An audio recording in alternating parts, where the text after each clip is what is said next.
জানেন জাতীয় নাগরিক পার্টির যুগ্ম আহ্বায়ক এবং এনসিপি সমর্থিত জাতীয় নারী শক্তির আহ্বায়ক মনিরা শারমিন তিনি একটা রিট করেছিলেন। এর মূল বিষয় ছিল জাতীয় নাগরিক পার্টির পক্ষ থেকে সংরক্ষিত নারী আসনে মনিরা শারমিনকে নমিনেশন দেওয়া হয়েছিল। সেই নমিনেশন দেওয়ার পরবর্তীতে তিনি বাংলাদেশ কৃষি ব্যাংকে চাকরি করতেন, এই মর্মে তার নমিনেশন পত্রটি বাতিল করে দেওয়া হয়।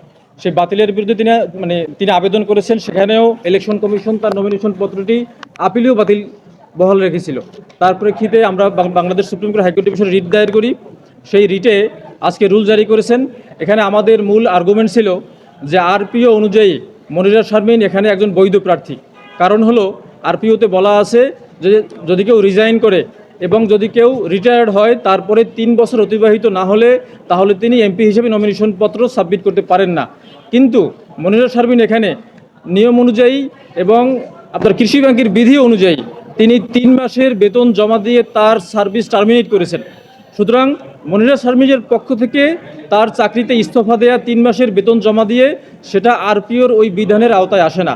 সুতরাং তিনি আজকে যে রুল জারি করেছেন মহামান্য সুপ্রিম কোর্ট হাইকোর্ট ডিভিশন, এই রুল জারিতে এই বিষয়টি নিষ্পত্তি হবে যে তার রিটায়ারমেন্ট তার যে রেজিগনেশন যেটা ছিল সেটা আসলে টার্মিনেশন হবে এবং নির্বাচন কমিশন বেআইনিভাবে তার নমিনেশন পত্র বাতিল করেছেন।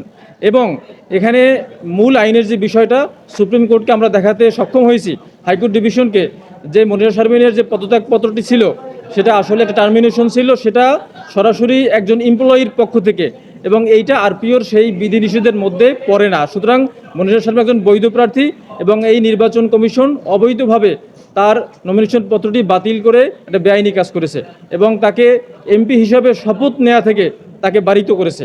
এই জন্য আমরা আজকে রুল জারি করেছে। এই রুল নিষ্পত্তি হলে পরবর্তীতে সিদ্ধান্ত সুপ্রিম কোর্ট দিবেন এই বিষয়ে কী সিদ্ধান্ত হবে।